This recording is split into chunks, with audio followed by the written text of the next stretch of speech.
Welcome everyone. Here you'll find full movie recaps with spoiler alerts. Watch with English and Indonesia subtitles. And learn English through movies. Don't forget to like, comment, and subscribe for more.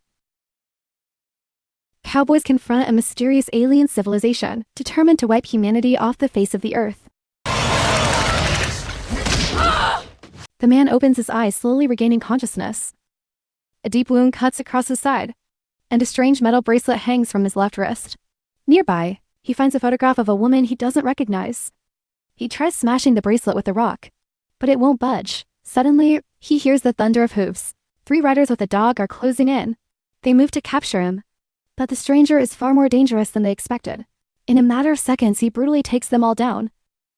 Stripping clothes from one of the bodies, he mounts a horse and rides away, the dog following close behind. After some time, the man reaches a small town. Finding an empty house, he steps inside to clean himself up, but then a man with a rifle, Meacham, appears behind him. He takes the stranger's weapon and demands his name. The stranger just stares back in confusion. His memory is completely gone. Meacham decides to help, laying the wounded man on a table. He stitches the gash shut. During their talk, Meacham reveals he's the local preacher. Suddenly a bullet crashes through the window. They rush outside and find a young cowboy, Percy, firing wildly into the street. Doc, the saloon owner, and his wife Maria storm out to see what's going on. Doc is furious. Percy is always causing trouble and never pays for his drinks, but Percy reminds him of his powerful father, the reason the town still stands, and acts as if he can do whatever he wants. Percy calls Doc over and starts mocking him, knocking his glasses to the ground, kicking dirt at him and firing shots just to scare him. Meacham steps in, picks up the glasses and hands them back to Doc. Percy laughs and turns his attention to the stranger, threatening him, but the man instantly drives his knee into Percy's groin. Dropping him to the ground, the stranger walks away calmly, unaware that a woman with a pistol, Ella, has been watching from around the corner. Percy staggers back to his feet, swearing he'll shoot the stranger. He fires but misses, hitting the sheriff's deputy in the shoulder instead. That's when Sheriff John Taggart arrives. Furious, he tells Percy he's gone too far this time, and moves to arrest him. Nat, a native who works for Percy's father, promises to tell his boss what happened. Meanwhile, elsewhere, 3 men sit by a campfire, drinking coffee near a grazing herd of cattle. One of them, Roy, steps toward the river to relieve himself. Suddenly, a massive explosion erupts, throwing him into the water. Climbing out onto the riverbank, Roy is met with a horrifying sight. His companions and the entire herd of cattle are dead, and the trees are engulfed in flames. Back in the town jail, Taggart informs Percy that a federal marshal will take him to Santa Fe for trial as the sheriff scans the room. He notices a wanted poster. Finally, the stranger's identity is revealed. He is Jake Lonergan. Meanwhile, Jake enters Doc's saloon and orders a whiskey. Ella approaches, asking about the bracelet on his wrist, and claiming she's searching for the same thing he is. Jake doesn't understand her and tells her to leave. Just then, Taggart arrives with his men. He calls Jake by name and demands he come to the station. Jake insists they have the wrong man, but when one of the sheriff's men draws a gun, he disarms them all in an instant, without a single shot fired. Suddenly, Taggart's grandson, Emmett, appears in the doorway. Jake aims at him, but Ella strikes Jake on the head with a club. While unconscious, Jake dreams strange visions. He sees a small cabin and his wife Alice. He soon awakens in a cell beside Percy, who continues to threaten Jake. Without hesitation, Jake knocks him out.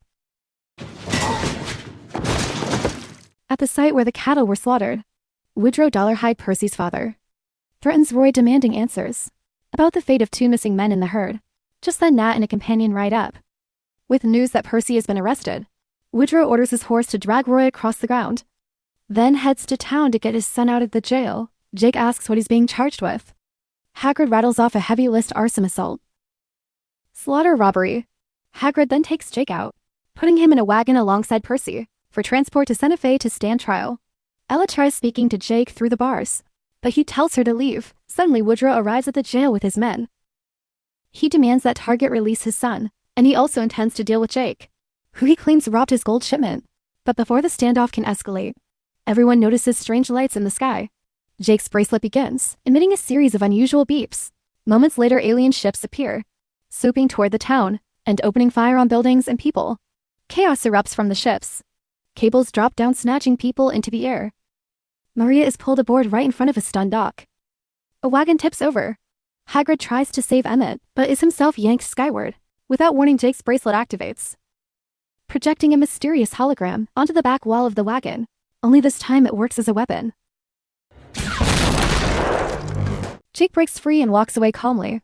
Woodrow frees Percy, but the cable snags his son too, yanking him up into the sky. As one of the ships circles back for another pass, Jake aims his wrist device and blasts it out of the air. Shaken, Jake and Woodrow cautiously approach the crashed ship, only to find it empty. Suddenly, a woman's scream pierces the night. They race toward the sound and spot a strange shadow flickering in a house window. Clearly, a struggle is going on inside. Moments later, a gunshot rings out, and a shadow slips away into the darkness. Nat finds tracks on the ground, likely belonging to an alien. Woodrow asks Jake for help, knowing his weapon is the only thing that can hurt them. But Jake refuses and walks away. The next morning, Jake rides out of town, unaware that Ella is secretly following him.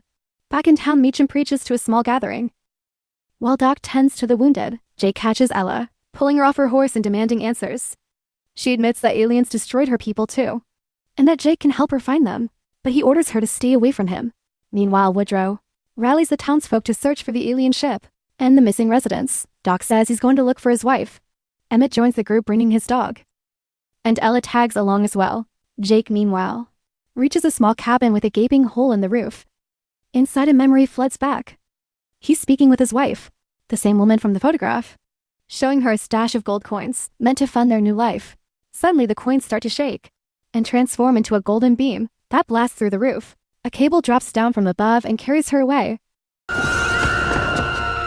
Then he sees himself, his wife, and other people with vacant stares, almost trance-like alongside a massive alien creature. Shaken by the visions, Jake decides to join Woodrow's group to track down his kidnapped wife. As evening falls, the rain begins. They find an overturned riverboat and take shelter inside from the storm. At night, Meacham teaches Doc how to shoot a rifle. Nat tries to talk to Woodrow, suggesting they call the army, but Woodrow cuts him off sharply, insisting the military would only make things worse. Later, he notices Emmett eyeing his knife and decides to give it to the boy for protection. Meanwhile, Jake talks with Ella, when suddenly his wrist device starts glowing. They realize an alien is nearby. Woodrow's people sit by the fire. When the alien suddenly attacks, Emmett cautiously steps forward to see what's happening, but the creature quickly locks eyes with him. In that moment, Meacham fires at the alien and it leaps, pinning the preacher to the ground. Jake shoots at the monster with his pistol, but normal weapons have no effect. He then fires his wrist device, but misses, and the alien disappears. Ella comforts the frightened Emmett, while the wounded Meacham asks Jake to help save the others before passing away the next morning. The group buries Meacham and moves on. Nat discovers alien tracks again. They lead into a canyon, but there a gang lies in wait, planning to rob them. One gang member, Hunt, recognizes Jake as a former boss. Jake plays along, pretending to remember, and the group is taken to the gang's camp. There, a man named Pat declares himself the gang leader and beats Jake apparently. Jake had once fled his accomplices, taking all the gold to start a new life with his wife. Now the gang wants it back, but Jake fires his wrist device at Pat, sending him flying into the air with a hole in his chest. Jake orders the gang to drop their weapons, and then he and Woodrow's group ride off. The gang takes off after them. Suddenly, 4 alien ships appear overhead, opening fire on the outlaws. Jake and his companions gallop away, but one of the ships turns its guns on them. It drops a cable toward Jake, but he dodges and manages to blast the ship. The damaged craft still manages to snatch Ella and take off with her. Jake wheels around and gives chase. The ship flies low and slow along a canyon, and Jake catches up, leaping straight onto it. As it glides over a lake, Jake fires his bracelet weapon into its hole, sending it crashing into the water. He and Ella surface and make it to shore, but suddenly an alien bursts out of the water. Hurling Ella aside, Jake spins and takes it out. With another shot from his bracelet, he rushes to the badly wounded Ella, trying to carry her to safety, but his strength gives out. Woodrow, Nat, Doc, and Emmett arrive and find them. Woodrow tells Jake that Ella has passed, but Jake refuses to believe it. Then they all look up to see themselves surrounded by native warriors. The warriors take the group prisoner and march them to their village, tossing Ella's shrouded body into a massive bonfire. Using Nat as a translator, Woodrow argues with the chief when suddenly, the flames roar high into the night sky. Naked Ella steps out of the fire and walks toward a stunned Jake, who quickly wraps her in a blanket. She confesses that she's from another world, that she took on human form so she could live among them and get close to the aliens. Later, everyone sits around the fire talking. Speaking in the native tongue, Ella tells the chief she came from a place beyond the stars. She explains that the aliens are after gold, and the people they've taken don't have much time left. They must find them quickly, otherwise, the aliens will return and humanity will be wiped out. Just as her own people were. The chief vows to join the fight. Ella insists Jake knows where to find the aliens, but he admits his memory is gone. Fortunately, the tribe knows a way to restore it.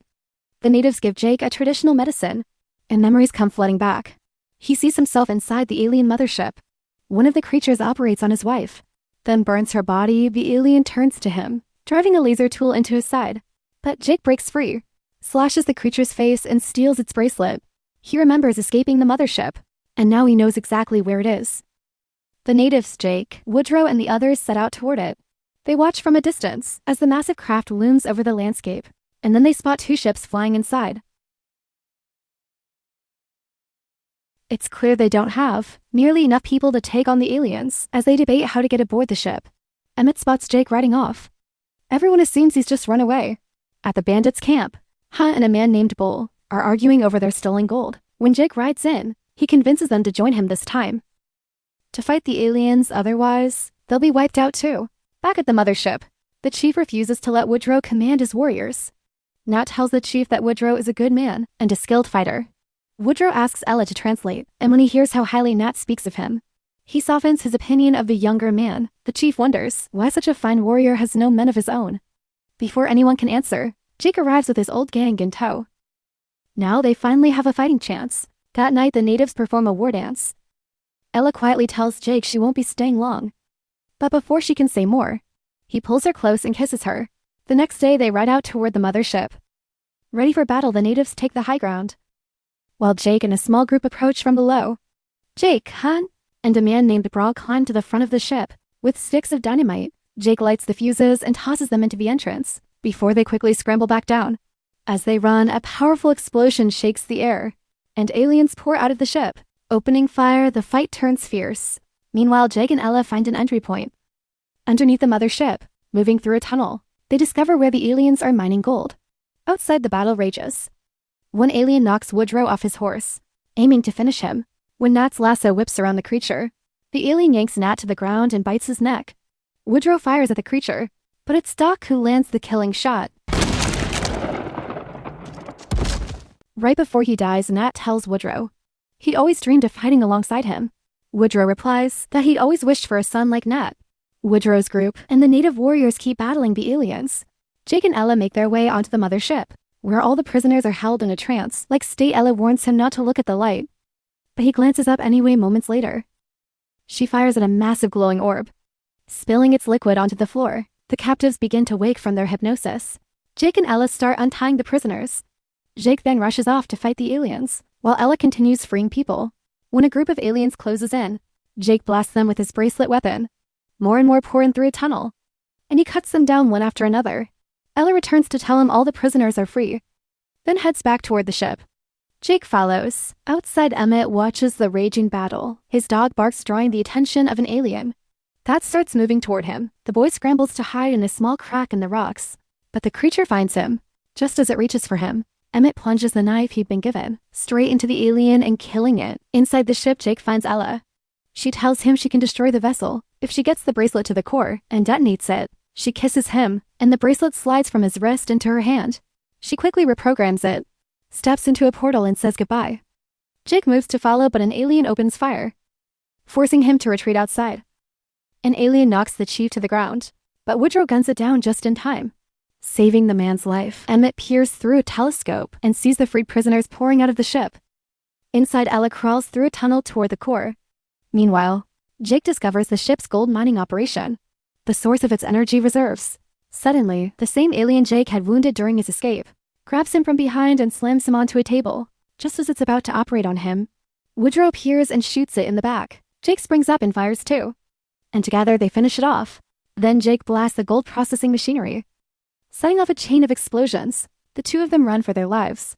The mothership starts to lift off, and Jake and Woodrow barely make it out. Everyone runs clear as the massive craft rises into the sky. Ella finally reaches the core. She activates the bracelet, presses it to her chest, and it detonates in a blinding flash. By now, the ship is high in the sky, and everyone watches as it explodes in a massive fireball. The natives and the outlaws cheer. Emmett finds his grandfather. The chief reunites with his wife. Woodrow finds Percy and Doc finds Maria. Everyone is back with their loved ones. Everyone except the lone Jake. Jake rides back to the cabin to lay flowers. In memory of his wife, a tiny hummingbird hovers in front of him, then darts up through a hole in the roof. As if saying goodbye, he rides off alone once more. In town, the celebration is in full swing dancing. Drinking, laughter, paid for with a gold taken from the mothership. Suddenly Woodrow appears in the doorway, and the place falls silent. He calls for Percy, and as they leave, he tells Doc the next round's on him. The crowd erupts and cheers later. Woodrow and Taggart are sitting on the porch. When Jake rides up, they tell him all charges have been dropped, and Woodrow offers him a job, but Jake declines, turns his horse, and rides out of town. What truly brings people together when facing a common threat, fear or hope? And if a former enemy offered to join forces, would you take their hand? Share your thoughts in the comments down below. Hit like and subscribe for more. See you in the next video.